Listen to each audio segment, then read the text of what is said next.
Ya Allah, Allah, Allah ya Rabbana ya Allah. اغفر lana zunubana ya Allah. Yaş zamanında hantav işleri edgemen, hali enni men admıştan ötükenmen.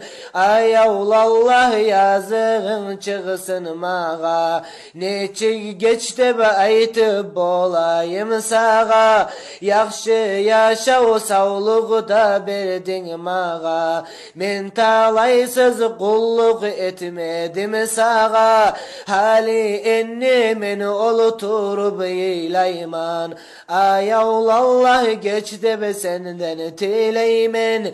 Ahiratta menden sualini alır, eltip meni otunu içine salır. Hay Allah'ım hali enni neteyim, günahlarım kayda alıp geteyim. Rahmun kubbar mağa rahmunu etsen, yaray bulsa günahlarımdan geçsen. Geç bolganna hali enni eylayman, uyalsamına geçti ve senden tileymen. Din kardeşler aytağanı etmedim, olar aytkan yolga bağıp gitmedim. Hantavluğunu özüm boynuma aldım, hali enni barzattan kuru kaldım.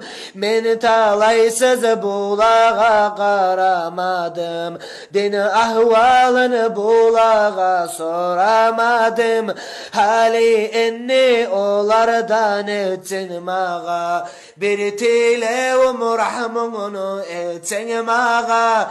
Azireyil bir zadgada karamaz, İznu bersen miskinlerden soramaz. Zaman gelgen halim ağa getme eltmege, men talaysız hal oluturup eylayman.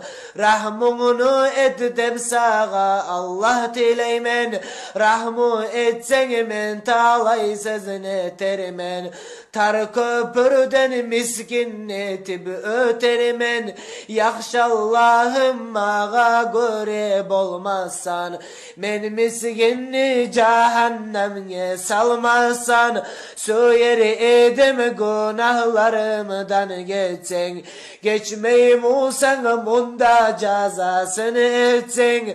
Oy ahlüm ne oluturup yilay edi, İçkişme de bu olmağa tiley edi. Hantavluğdan onaytkanını etmedim, İçki bulan bir muratka yetmedim. Yalnız uyde hal oturup yeylayman, uy ahlüm geçdim senden men tileymen. Sen geçmezsen Allah da geçmez menden, Allah'ı sen geçip koyarsan menden.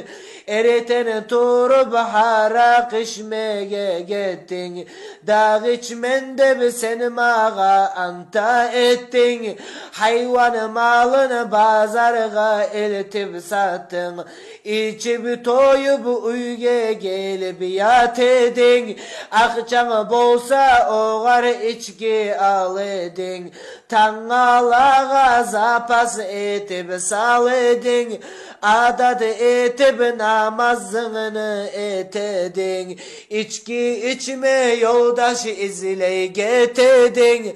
Avrutiydi seni altı sanına, kurdaşların gelmey seni yanına. Kömek izleme aylana sana canına, men kalgamman yalnız seni yağımda. Allah Allah ya Rabbana ya Allah.